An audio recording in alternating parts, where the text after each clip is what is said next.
Daily taste the daily. రైతులకు తమ ప్రభుత్వ హయాంలో అండగా నిలిచామని వైసీపీ అధినేత మాజీ సీఎం వైఎస్ జగన్ అన్నారు. తమ హయాంలో గూగుల్ డేటా సెంటర్ కు అంకురార్పణ జరిగిందని, కానీ ప్రస్తుతం సీఎం చంద్రబాబు ఈ క్రెడిట్ ను తన ఖాతాలో వేసుకుంటున్నారని జగన్ విమర్శించారు.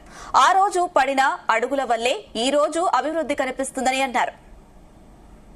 వ్యవసాయం ఒక్కటి గన కుదేలైపోతే 62% జనాభాకు ఉపాధి ఉండదు. కానీ వ్యవసాయాన్ని పండగగా మార్చిన పరిపాలన ఎక్కడైనా జరిగింది అని అంటే మన ప్రభుత్వ హయాంలో.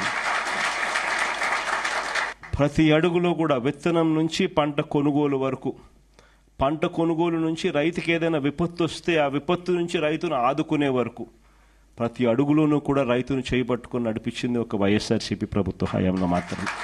ఎప్పుడు జరగని విధంగా 4 పోర్ట్లు రాష్ట్రం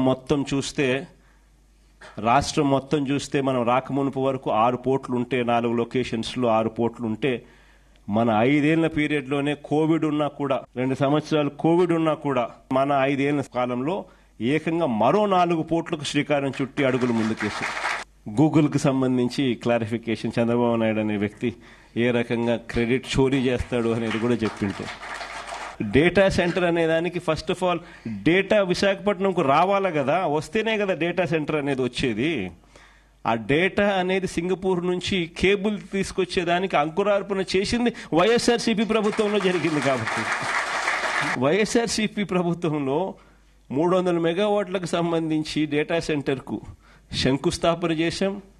అదానికి గూగుల్కు ఆ రోజుల్లోనే 2022లోనే నోయిడాలో గూగుల్తో కలిపి నోయిడాలో ఆల్రెడీ డేటా సెంటర్ అదాని